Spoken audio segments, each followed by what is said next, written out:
प्राचीन समय की बात है।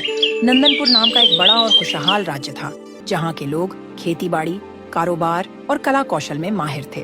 लेकिन इस राज्य के भीतर एक गहरी तकलीफ छिपी थी। बरसों से राज्य के दो हिस्सों के बीच आपसी दुश्मनी और नफरत बनी हुई थी। उत्तर में उदयपाट और दक्षिण में सूर्यपाट नाम के दो इलाके थे, जहाँ आए दिन झगड़े और छोटी मोटी लड़ाइयाँ हो जाती थीं। राजा सुखदेव इन लगातार होते विवादों से बहुत परेशान थे। वह चाहते थे कि पूरे राज्य में शांति हो, लोग प्यार से रहें, पर उनकी सारी कोशिशें बेकार साबित हो रही थीं। राजमहल में एक पुरानी कहानी प्रचलित थी कि जब राज्य के पहले राजा महाराज राम विजय का दौर था, तब एक जादुई तलवार बनाई गई थी, अखंड सुदर्शन तलवार, जो राज्य में मेल जोल और शांति बनाए रखती थी। जब तक वह तलवार सही सलामत थी, राज्य में कभी झगड़े नहीं हुए।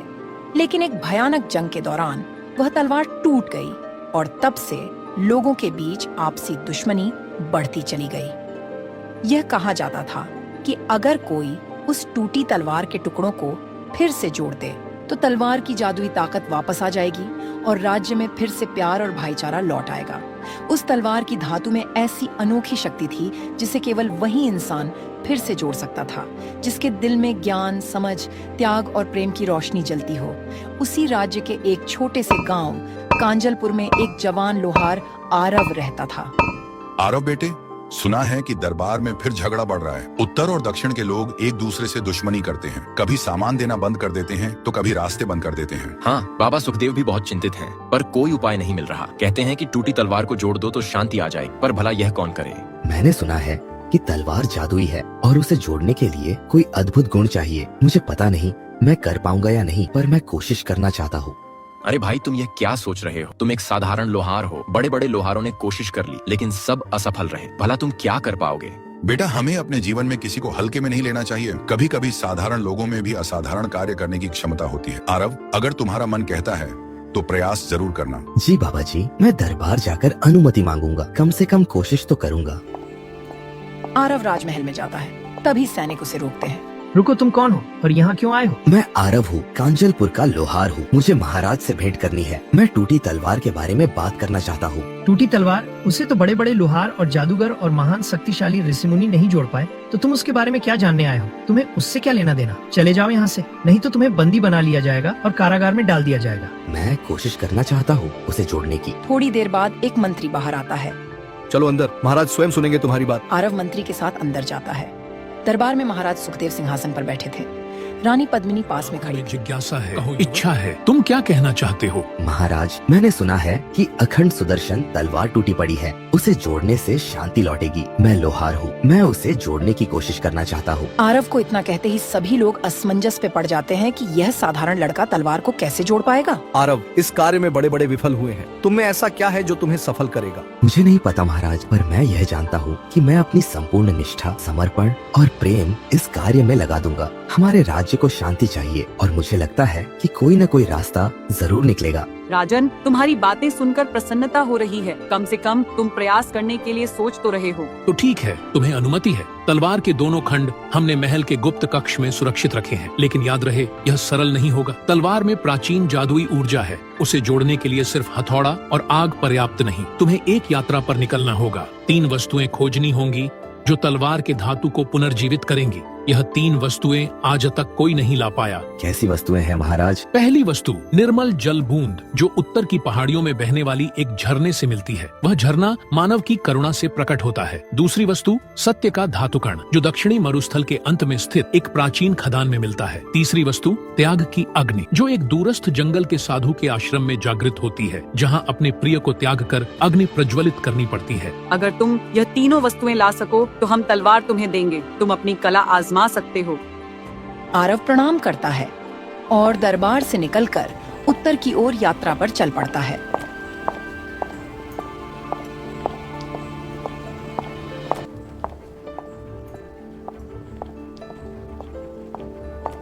कई दिन चलने के बाद वह ऊंची पहाड़ियों पर पहुंचता है, जहां उसने एक सुंदर झरने के बारे में सुना था।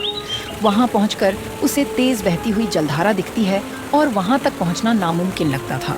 तभी अचानक उसे एक लड़की की आवाज सुनाई देती है। बचाओ बचाओ, कोई मुझे बचाओ, बचाओ बचाओ, कोई मुझे बचाओ। वह दौड़कर देखता है कि एक छोटी लड़की एक पत्थर पर फंसी थी जहां पानी का प्रवाह तेज था। यदि वह गलती से गिर गई तो बहाव उसे दूर ले जाएगा। आरव आगे बढ़ता है, बड़ी मुश्किल से लड़की को खींचकर सुरक्षित किनारे पर लाता है। लड़की कांप रही थी। धन्यवाद भैया, मैं पानी भरने आई थी, पैर फिसल गया। अब तुम सुरक्षित हो। तुम कहाँ रहती हो? दूर एक छोटी बस्ती है, मैं वहीं रहती हूँ। आप मेरे घर चलिए, खाना खा लीजिए। लगता है आप कई दिन से भूखे हैं। आरव उसके घर जाता है जहां उसकी माँ चिंता में डूबी थी। माँ रोते हुए बोलती है और आरव के धन्यवाद करती है। ईश्वर तुम्हें आशीर्वाद दे बेटा, हम तुम्हारे एहसानमंद रहेंगे। लड़की की माँ घर के कोने से एक छोटी चमकीली शीशी निकालती है जिसमें निर्मल जल की एक बूंद रखी थी। यह वही जल था जिसके बारे में राजा ने कहा था। मैं जानती हूँ कि तुम उस निर्मल जल बूंद की तलाश में हो। इस पहाड़ी पर ऐसा जल मिलता है, पर केवल उस व्यक्ति को मिलता है जो सहानुभूति दिखाए। तुमने लक्ष्य को भुलाकर पहले उसे बचाया, यही करुणा की निशानी है। यह लो वह निर्मल जल बूंद, यह तुम्हारी पहली वस्तु है। इसके लिए बहुत राजा महाराजा यहाँ आए, लेकिन कोई इसे प्राप्त नहीं कर सका। आरव हैरान होकर शीशी ले लेता है। हे देवी, आपको कैसे पता कि मुझे इसकी जरूरत है? जगत में सब आपस में जुड़ा है बेटा। बहादुरी दिखाने वाले को प्रकृति भी मदद करती है। जाओ आगे बढ़ो। आरव आभार व्यक्त कर आगे बढ़ता है।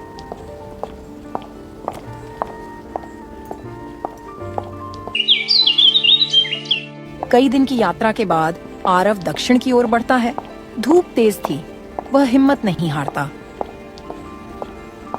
धीरे धीरे आगे बढ़ता है। तभी उसे एक वृद्ध यात्री मिलते हैं जिनके होंठ सूखे थे। वे थककर जमीन पर बैठे थे। बेटा, थोड़ा पानी है क्या तुम्हारे पास? बहुत जोर से प्यास लगी। अगर पानी नहीं मिला तो मैं यही तड़प तड़प कर मर जाऊंगा। बाबा, मेरे पास तो पानी नहीं है, मगर मैं आपको ऐसे नहीं छोड़ूंगा। मैं अभी पानी की तलाश करता हूँ, आप कुछ देर रुकिए। आरव पानी की तलाश करता है मगर उसे कहीं भी पानी नजर नहीं आता है। वह कुछ दूर और जाता है। तभी उसे एक छोटा तालाब नजर आता है। वह पानी जल्द से ले लेता है।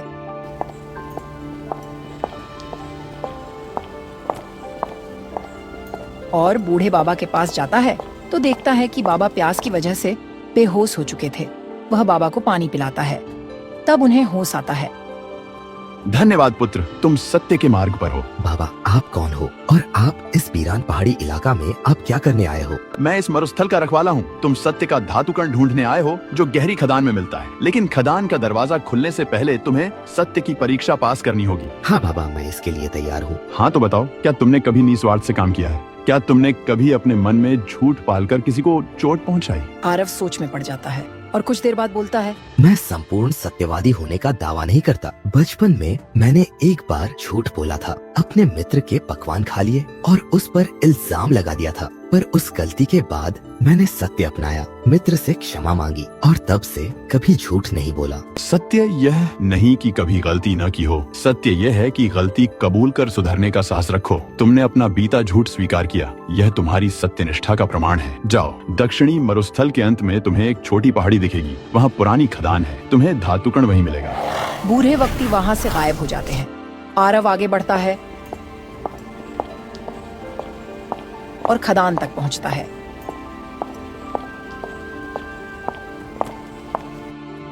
खदान गहरी थी, अंदर अंधेरा था। एक स्थान पर उसे धातु का एक छोटा कण मिलता है, मानो सत्य के प्रकाश था। वह कण आरव उठा लेता है। अब तीसरी वस्तु ढूंढनी थी। यह पश्चिम के जंगल में एक साधु के आश्रम में मिलती थी। वह पश्चिम की ओर बढ़ता है, कई दिन सफर करता है। वह एक साफ जगह पहुंचता है जहां एक छोटी कुटिया और साधु दिखाई देते हैं जो गहरी धुन रमाए आंखें बंद करके बैठे थे। स्वामी जी, मैं त्याग की अग्नि लेने आया हूँ। तलवार जोड़कर राज्य में शांति लाना चाहता हूँ। साधु आंखें खोलते हैं। उनका चेहरा खुशी से भरा था। अच्छा, त्याग की अग्नि चाहिए? आसान नहीं। त्याग की अग्नि तब जलती है जब कोई व्यक्ति अपने प्रिय चीज का त्याग करे। मेरे पास कीमती कुछ नहीं है स्वामी जी। मैं साधारण लोहार हूँ। मेरे पास बस मेरे औजार, मेरा हथौड़ा, मेरी बिलौरी पत्थर है जिस पर मैं धातु गर्म करता हूँ। सब साधारण है। अपने हृदय को टटोलो। ऐसी कौन सी वस्तु है जो तुम्हारा अत्यंत प्रिय है? आरव सोचता है। उसे अपनी माँ द्वारा दी गई एक पुरानी अंगूठी याद आती है जो वह हमेशा अपने पास रखता था। वह अंगूठी उसकी माँ की अंतिम निशानी थी। उसकी माँ बचपन में ही चल बसी थी और इस अंगूठी को देखकर उसे माँ की याद आती थी। आरव मन में दर्द महसूस करता हुआ, मेरे पास मेरी माँ की दी हुई एक अंगूठी है। यह मेरी माँ की अंतिम निशानी है। इसे मैं कभी नहीं छोड़ना चाहता। त्याग का अर्थ इसी दर्द में है। यदि तुम त्याग कर सको तो अग्नि प्रकट होगी। आरव की आंखें नम हो जाती हैं। माँ की यादों से भरी अंगूठी त्यागना सरल नहीं था, पर राज्य का हित बड़ा था। हजारों लोगों की शांति इससे जुड़ेगी। वह धीरे से अंगूठी निकालता है और साधु के सामने रख देता है। माँ, मुझे माफ करना, पर यह त्याग जरूरी है। अचानक एक चमत्कार होता है। कुटिया के सामने जमीन पे एक छोटा अग्निकुंड प्रकट होता है जिसमें सुनहरी ज्वालाएं उठती हैं। यह त्याग की अग्नि थी। साधु मुस्कुराते हैं। अंगूठी अग्नि में लुप्त हो जाती है। अग्नि अब तुम्हारी है। आगे बढ़ो पुत्र। त्याग की अग्नि से ही तलवार का जुड़ाव संभव होगा। आरव अग्नि को एक छोटी जादुई कटोरी में कैद कर लेता है जो साधु ने उसे दी। मन भारी था, पर कर्तव्य की भावना प्रबल थी। तीनों वस्तुएं, निर्मल जलबूंद, धातु कण, त्याग की अग्नि लेकर आरव लंबी यात्रा के बाद नंदनपुर लौटता है।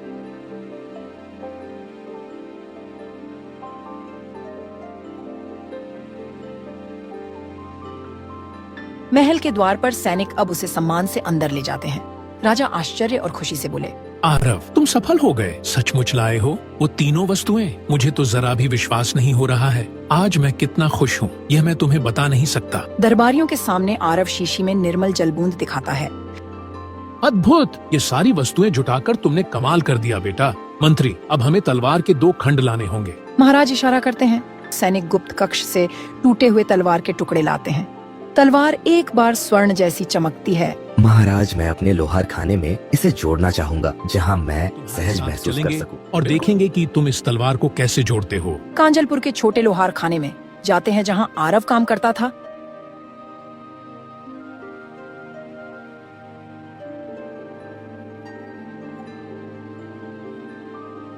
एक साधारण भट्टी में डालता है और हथौड़ा मारता है। महाराज, रानी, मंत्री पास खड़े देखते हैं। गांव वाले भी एकत्र थे।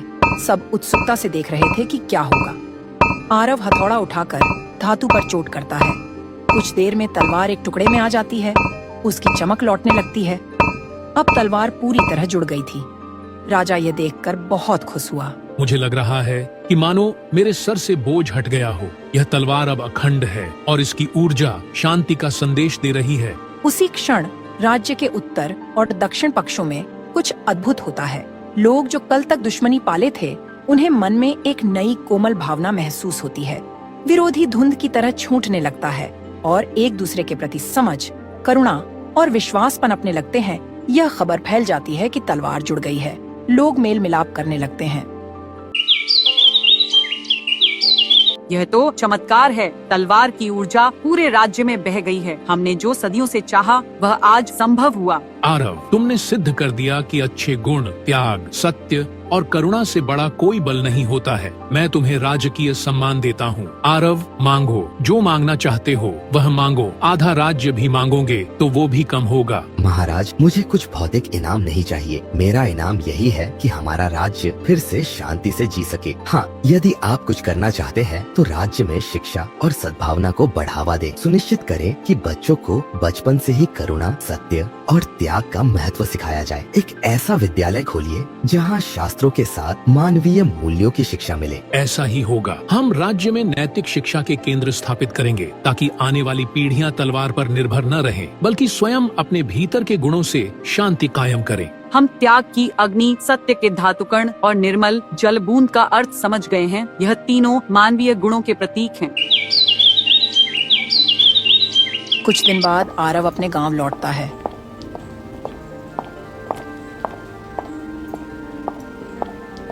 गांव के लोग उसका स्वागत करते हैं। बेटे, तूने बताया कि हथौड़े की ताकत से नहीं, हृदय की शक्ति से असंभव और संभव होता है। राज्य में शांति के लिए हम सब तेरा आभार मानते हैं। मैंने कुछ खास नहीं किया, बस कोशिश की, सही राह पर चला और मार्ग में जो परीक्षाएं आईं उन्हें पार किया। गांव वाले आरव की बात सुनकर बहुत खुश हुए और सभी गांव के लोग खुशी खुशी अपना जीवन बिताने लगते हैं। यह कहानी हमें सिखाती है कि असली ताकत हथियारों या ताकत में और त्याग जैसे अच्छे गुणों में होती है। चाहे समस्या कितनी भी बड़ी हो, अगर इंसान इन गुणों को अपनाए तो वह टूटे रिश्तों को सुधार सकता है, दुश्मनी खत्म कर सकता है और समाज में शांति ला सकता है। सच और प्यार की ताकत किसी भी जादुई तलवार से ज्यादा होती है, क्योंकि यह दिलों को बदल देती है।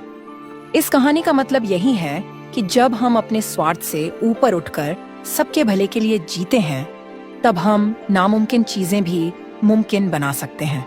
राजा चंद्रसेन अपने सिंहासन पर बैठे थे। उनके माथे पर चिंता की गहरी लकीरें साफ दिखाई दे रही थीं। उनके सामने उनके विश्वस्त मंत्रीगण खड़े थे। मंत्री जी, प्रजा से शिकायतें मिल रही हैं कि राज्य में असंतोष बढ़ रहा है। हमें इस पर जरा भी ध्यान देना नहीं चाहिए, क्योंकि प्रजा का काम ही है चिल्लाना। महाराज, पिछले कुछ महीनों में हमने करों में वृद्धि की है। इसी के कारण लोग गरीबी और मुश्किलों का सामना कर रहे हैं। यदि हम करों को कम करें तो शायद स्थिति सुधर सकती है। आप ये क्या कह रहे हैं? कर को कम करना होगा? नहीं नहीं, ये नहीं हो सकता है। कम कर करने के चक्कर में खजाना खाली हो जाएगा। हमें अपने राज्य की सुरक्षा और समृद्धि के लिए धन की आवश्यकता है। महाराज, आप सही कह रहे हैं। हमारे पड़ोसी राज्य हमें निगाह में रखे हुए हैं। हमें अपनी सेना को मजबूत करने के लिए धन चाहिए। राजा चंद्रसेन की कंजूसी और धन की लालसा ने उन्हें प्रजा की वास्तविक समस्याओं से दूर कर दिया था। महल के एक सजे सजाए कक्ष में रानी सुमित्रा चिंतित मुद्रा में बैठी थीं। उनके चेहरे पर दया और करुणा के भाव स्पष्ट थे। तभी राजकुमार अर्जुन अंदर आते हैं। माँ, मैं पिताजी से बात करके आया हूँ। वे प्रजा की पीड़ा को समझने को तैयार ही नहीं है। बेटा, तुम्हारे पिताजी को धन और शक्ति का मोह हो गया है, लेकिन हमें धैर्य रखना होगा। शायद कोई रास्ता निकल आए। माँ, मैं कुछ करना चाहता हूँ जिससे प्रजा की मदद हो सके। बेटा, तुम्हारा हृदय दयालु है, लेकिन ध्यान रखना कि तुम अपना कदम सोच समझकर किसी भी काम में कदम रखना होगा। सोनपुर के गांव में एक बड़ी चबूतरे पर लोग एकत्रित थे। उनके चेहरे पर निराशा और चिंता के भाव था। किसान रामू, जो गांव का मुखिया था, भाइयों और बहनों, हमारी हालत दिन ब दिन बिगड़ती जा रही है। करों का बोझ इतना बढ़ गया है कि हम अपने परिवार का पेट भी नहीं भर पा रहे हैं। मुखिया जी, मैंने सुना है कि जंगल में एक महान साधु रहते हैं जो असंभव को संभव कर सकते हैं। शायद वे हमारी मदद कर सकते हैं। क्यों ना हम उनके पास जाकर कुछ मदद मांगे? हाँ, मैंने भी उनके बारे में सुना है। कहते हैं कि उनके पास जादुई शक्तियाँ हैं। वह हमारी कुछ मदद कर सकते हैं। लेकिन वह जंगल तो बहुत खतरनाक है। वहाँ जाना सुरक्षित नहीं होगा। यदि हम कुछ नहीं करेंगे तो हमारी दशा और भी खराब हो जाएगी। मुझे लगता है हमें कुछ और प्रयास करना चाहिए। प्रजा ने एकजुट होकर साधु देवदत्त से मिलने का निर्णय किया। गांव के कुछ लोग जंगल जाते हैं, जहां घना जंगल, जहां सूरज की किरणें भी मुश्किल से पहुंचती थीं।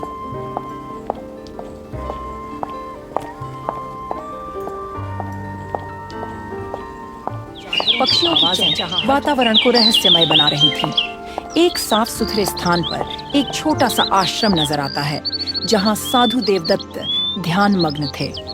प्रजा के प्रतिनिधि सावधानी से आगे बढ़ते हैं। वह लोग धीरे धीरे साधु के पास जाते हैं। तभी साधु देवता ने आंखें खोलते हैं और मुस्कुराकर प्रजा की ओर देखते हैं। महात्मा के ध्यान में कोई रुकावट न पड़े, इसलिए हमें धीरे धीरे चलना चाहिए।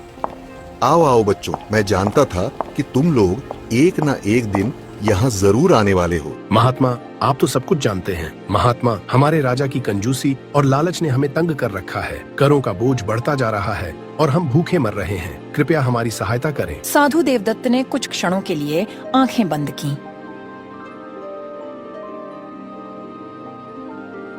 फिर बोले, देखो, गांव के लोग समस्या गंभीर है, लेकिन समाधान भी है। इसके लिए तुम्हें अपनी बुद्धि और चालाकी का प्रयोग करना होगा। महात्मा, हम क्या करें? हमें तो कुछ समझ नहीं आ रहा है। तुम्हें एक योजना बनानी होगी जिससे राजा का हाल परिवर्तन हो सके, तभी तुम लोग का समस्या का हल हो पाएगा। इधर राजकुमार अर्जुन अपने कक्ष में पुस्तकें पढ़ रहे थे। उनकी आंखों में ज्ञान की चमक था। तभी उनके मित्र सुदर्शन अंदर आते हैं।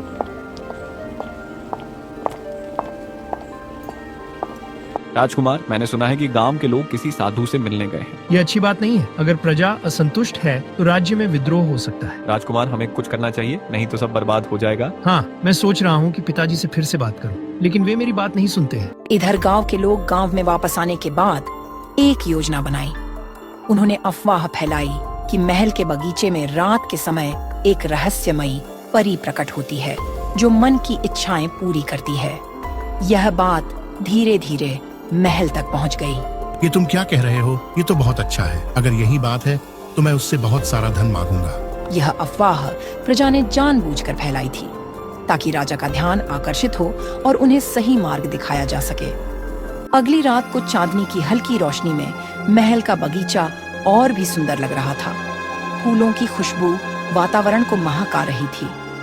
राजा चंद्रसेन अपने कक्ष में बेचैन होकर टहल रहे थे। क्या सच में बगीचे में कोई परी आती है? यदि यह सच है तो मुझे उससे मिलना चाहिए। वे बगीचे में जाते हैं।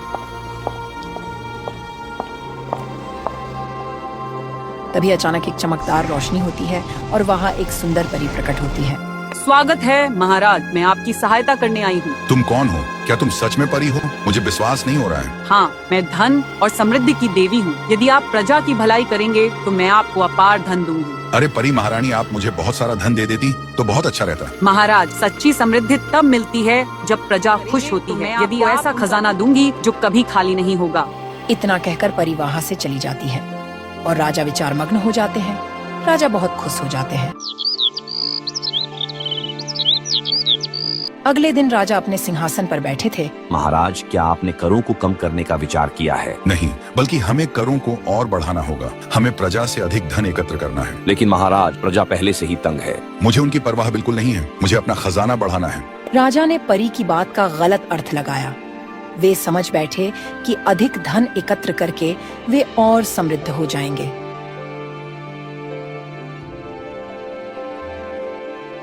कुछ दिन बाद साधु देवदत्त महल में प्रकट होते हैं। उनके चेहरे पर गंभीरता था।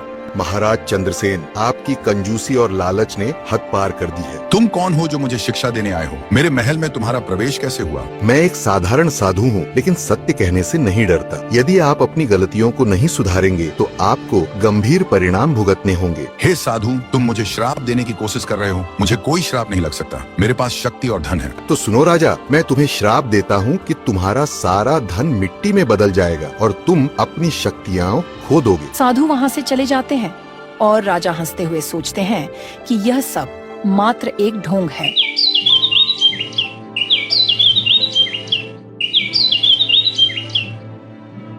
कुछ दिन बाद राजा अपने खजाने में जाते हैं, जहाँ सोना चांदी के ढेर लगे हुए थे, लेकिन उन्हें देखकर वे स्तब्ध रह जाते हैं। राजा का सारा सोना, चांदी और रत्न मिट्टी में बदल गया था। ये कैसे हो सकता है? ये कोई भ्रम है। सैनिकों, तुरंत यहाँ आओ। ये देखो, यहाँ क्या हो गया? खजाने की यह हालत कैसे हुई? किसने ये किया? महाराज, हमें नहीं पता। ये सब कैसे हो गया? ये सब अचानक हुआ। राजा क्रोध से लाल हो गया। इधर रानी सुमित्रा को जब इस घटना का पता चलता है तो वे चिंतित हो जाती हैं। वे साधु देवदत्त से मिलने का निर्णय लेती हैं। रानी सुमित्रा साधु से मिलने के लिए जाती है। घने जंगल में पहुंचकर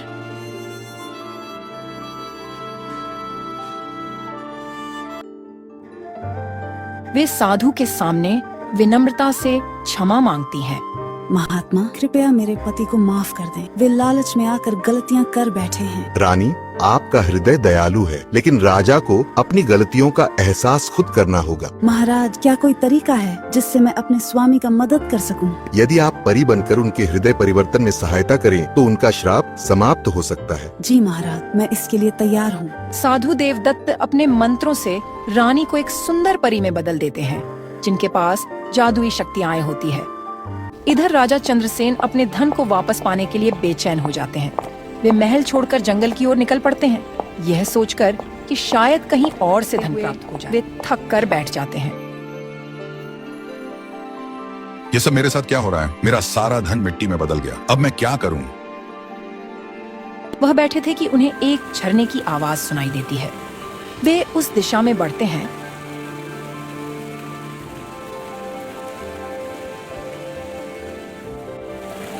और देखते हैं कि एक सुंदर झरना के पास एक साधारण परी थी।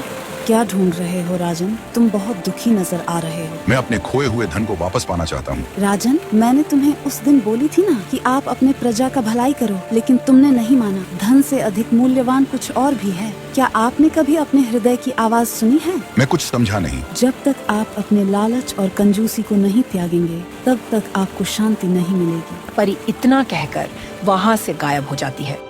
राजा एक गुफा में बैठ जाता है और कुछ सोचने लगता है। राजा अपने जीवन के बारे में सोचता है। उन्हें अपनी गलतियों का एहसास होने लगता है। मैंने अपने लालच में आकर अपने प्रजा को अनदेखा कर दिया। मेरी कंजूसी ने सब कुछ छीन लिया। राजा को अब अपनी गलतियों का पछतावा होने लगा था। उनके हृदय में परिवर्तन की लहर उठ रही थी। महल में राजा की अनुपस्थिति में प्रजा ने राज्य की बागडोर खुद संभाल ली। उन्होंने आपस में सहयोग करके राज्य को चलाना शुरू कर दिया। गांवों में लोग मिलकर काम करने लगे और खुशहाली लौटने लगी। देखो, हम बिना राजा के भी खुश रह सकते हैं। हमें एकजुट होकर काम करना चाहिए। हाँ, यदि हम मिलजुल कर काम करें तो सब कुछ संभव है। लेकिन यदि राजा वापस आए और हमारा विरोध करे तो क्या होगा? यदि वे बदल गए हों तो हम उन्हें स्वीकार करेंगे, वरना हम अपना रास्ता खुद चुनेंगे। कुछ दिनों के आत्मचिंतन के बाद राजा चंद्रसेन महल लौटने का निर्णय लेते हैं। वे अब एक बदले हुए व्यक्ति हो चुके थे। उनके चेहरे पर विनम्रता और दया के भाव था। महल पहुंचकर वे देखते हैं कि प्रजा ने सब कुछ संभाल लिया है। वे गांव के चौपाल में जाते हैं जहां लोग एकत्रित थे। मेरे प्रिय प्रजाजनों, मैं आपकी पीड़ा को समझ नहीं पाया। मैं अपनी गलतियों के लिए आपसे क्षमा मांगता हूँ। लोग आश्चर्य से राजा को देखते हैं। महाराज, क्या आप सच में बदल गए हैं? हाँ, मैंने अपने लालच और कंजूसी को त्याग दिया है। मैं आपकी सेवा करना चाहता हूँ। कृपया मुझे एक मौका दें। शायद महाराज सच में बदल गए हैं। हमें उन्हें एक मौका देना चाहिए। सभी बातें कर ही रहे थे कि तभी साधु देवदत्त प्रकट होते हैं। उनके चेहरे पर संतोष का भाव था। महाराज चंद्रसेन, आपका हृदय परिवर्तन देखकर मुझे खुशी हुई। अब आपका श्राप समाप्त हो गया है। महात्मा, मैंने अपनी गलतियों को समझ लिया है। मैं आपका आभारी हूँ कि आपने मुझे सही मार्ग दिखाया। देखो राजा, तुम अपने रानी का शुक्रिया करो, क्योंकि तुम्हारे श्राप की मुक्ति के लिए बहुत कठिनाइयों का सामना किया है। यह सब आपके हृदय की शुद्धता का परिणाम है। अब समय है कि आप प्रजा की भलाई के लिए कार्य करें। अब राजा का धन वापस आ जाता है, लेकिन अब राजा अपना धन प्रजा की भलाई में लगाते हैं। राजा और रानी मिलकर राज्य के विकास के लिए कार्य करना शुरू करते हैं। नए स्कूल, अस्पताल और सड़कों का निर्माण करते हैं। करों को कम किया जाता है और व्यापार को बढ़ावा दिया जाता है। महसूस कर रहा हूँ आपने राज्य को नई दिशा दी है, जिससे राज्य के लोग खुशी खुशी रहेंगे। पुत्र, यह सब तुम्हारी माँ और प्रजा की वजह से संभव हुआ है। नहीं महाराज, यह आपके हृदय परिवर्तन का परिणाम है। हमारे महाराज अब सच में हमारे लिए सोच रहे हैं। हाँ, अब हमारा राज्य फिर से समृद्ध हो गया है। प्रिय प्रजा के लोगों, यह कहानी हमें सिखाती है कि सच्चा राजा वही है जो प्रजा की सेवा करे, न कि धन और शक्ति का दास बने। लालच और कंजूसी मनुष्य को विनाश की ओर ले जाता है, जबकि दया, प्रेम और त्याग से हम अपने जीवन को समृद्ध बना सकते हैं। मैं आप सबका आभारी हूँ कि आपने मुझे दूसरा मौका दिया। मैं वचन देता हूँ कि मैं हमेशा आपकी सेवा में तत्पर रहूंगा। हमारा परिवार और राज्य अब एक नई दिशा में अग्रसर होगा, जहां सभी खुश और समृद्ध होंगे। सोनपुर राज्य में फिर से खुशहाली लौट आई। लोग अपने कामों में व्यस्त हो गए। इस तरह सोनपुर की कहानी हमें सिखाती है कि जब राजा और प्रजा एकजुट होकर काम करते हैं तो कोई भी बाधा बड़ी नहीं होती। प्रेम, दया और समझदारी से हम किसी भी समस्या का समाधान कर सकते हैं।